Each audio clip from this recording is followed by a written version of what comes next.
E você viu aqui no 3 em 1 que o MEC assinou o decreto que altera as regras para a educação à distância no Brasil. Entre as principais mudanças está a que determina que nenhum curso poderá ser 100% à distância. 20% das aulas precisam ser presenciais ou, no mínimo, online, só que ao vivo. Nesta semana, autoridades do setor participaram de uma audiência pública na Comissão de Educação da Câmara dos Deputados para debater as brechas e os pontos críticos nessa nova proposta. Entre os participantes estava o membro do Conselho Estadual de Educação e diretor-geral da Faculdade do Comércio, o Wilson Rodrigues, com quem eu vou conversar agora. Wilson, seja muito bem-vindo, prazer recebê-lo aqui no nosso 3 em 1. E quais foram os argumentos seu e de outras pessoas que participavam dessa comissão sobre essa proposta nova do governo federal e do Ministério da Educação? Boa tarde. Evandro, boa tarde. Quero saudar você, seu público e também meu amigo Piperno, que está aí, bem como todos os membros desse painel. Bom, sobre a audiência pública realizada essa semana na Câmara dos Deputados, o grande argumento que foi trazido por parte de especialistas da educação, lideranças do setor, inclusive da educação privada brasileira, é de que o decreto, ele, na verdade, ele não focou naquilo que nos parece o mais importante, que é o uso das tecnologias. Afinal de contas, é um decreto que trata da educação à distância. Ora, se nós estamos falando de educação à distância, evidentemente que nós temos de tratar de plataformas digitais, de conteúdos curriculares digitais, suporte digital, até mesmo de inteligência artificial, né? Nós estamos agora vivendo neste admirável mundo novo das tecnologias, da vida digital. No entanto, o decreto, de 45 artigos que este decreto tem, apenas 2 artigos tratam de plataformas digitais, de materiais didáticos digitais.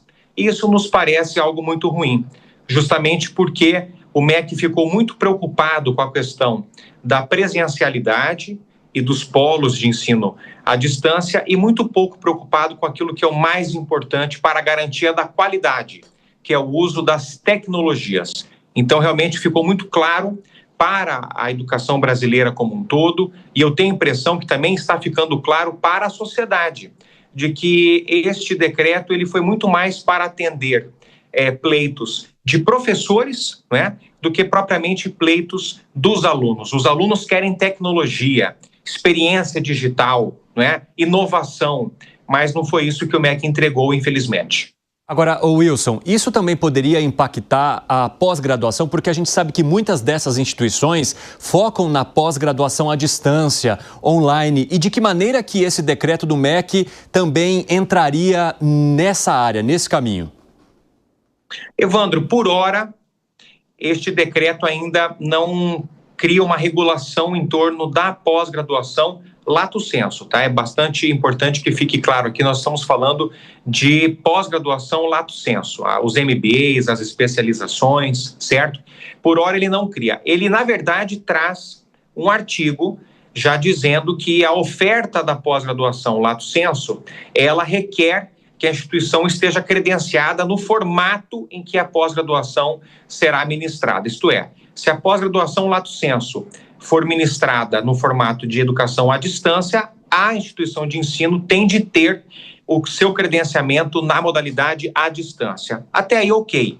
A preocupação do setor é que, na verdade, esse seja o início de uma regulamentação em torno da pós-graduação lato sensu, o que, na verdade, sempre foi algo muito, digamos assim, as instituições de ensino sempre tiveram muita liberdade na oferta de definição de formato, essa dinâmica de ser virtual, presencial, síncrono, assíncrono, e tudo indica que o MEC agora também vai querer tratar deste tema. Agora, eu espero que realmente ele faça um trabalho nesse sentido, acho que é importante nós termos regras, mas, novamente, que o MEC não foque, Evandro, aqui está, de fato, a minha crítica enquanto educador, que o MEC não foque nessa questão da presencialidade, entende? A gente vê na prática, Evandro, que as instituições de ensino, elas, especialmente essas que ofertam cursos não laboratoriais, entende? Cursos expositivos, teóricos, né? Da área de gestão em negócios, administração. Essas instituições de ensino, elas têm de investir em tecnologia para propiciar aos seus alunos uma experiência acadêmica de alto nível, em se tratando de educação à distância. Não me parece o caminho ideal que o MEC fique, portanto, focando, trabalhando nesta questão da presencialidade. Agora, conta para mim, Wilson, de que maneira que vocês esperam que esse movimento que vocês estão fazendo em Brasília e em outras partes do país, unindo esses especialistas no tema, que tipo de mudança que vocês esperam? Vocês acham que o MEC poderia alterar algo a partir da opinião dada pelo setor? Olha, Evandro, eu entendo que este decreto ele não vai retornar ao seu status quo, isto é, ele não vai retornar ao que era antes, ao menos por hora. Eu entendo que não, né? Na verdade, sendo bem honesto com você, o setor até aguardava que fosse algo até mais pesado no sentido da presencialidade. Eu vou te explicar por quê. Neste decreto, apenas 5 cursos, que são Direito, Medicina, Enfermagem, Psicologia e Odonto, apenas estes 5 cursos não podem ser ofertados EAD, tá? É uma vedação integral. Eles definitivamente não podem ter nenhuma carga horária EAD. Com exceção de Direito, todos os demais eu concordo. Eu concordo com essa vedação porque eu entendo realmente que são cursos de natureza laboratorial, tá? No que tange os cursos da área de gestão e negócios, por exemplo, administração, ciências contábeis, enfim, estes cursos eles estão apenas com 10% da carga horária na modalidade EAD, podendo ser, 10% eles exigem presencialidade no polo e 10% se exige uma presencialidade no formato síncrono, portanto, aulas virtuais ao vivo. Sim. Então, eles têm 80% de possibilidade de serem cursos EAD, não é? Na verdade, isso, Evandro, por que eu estou fazendo essa explicação? Porque isso não impactou muito, né?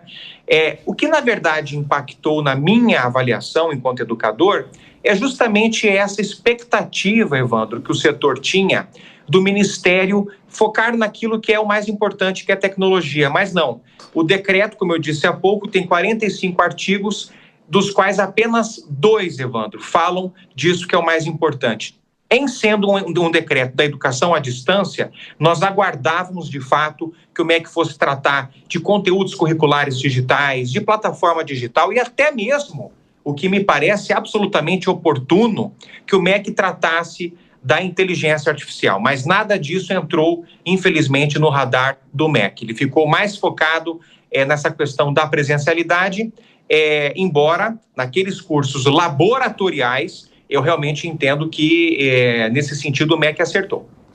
Wilson Rodrigues, muito obrigado por conversar conosco. A partir do avanço nesse tema, o espaço está aberto para você aqui no nosso 3 em 1. Um grande abraço. Eu te agradeço, Evandro, fico à inteira disposição da Jovem Pan e do seu público para tratarmos desse que me parece o assunto mais importante, que é a educação. Muito obrigado e até a próxima. Até, Wilson. Um abraço para você.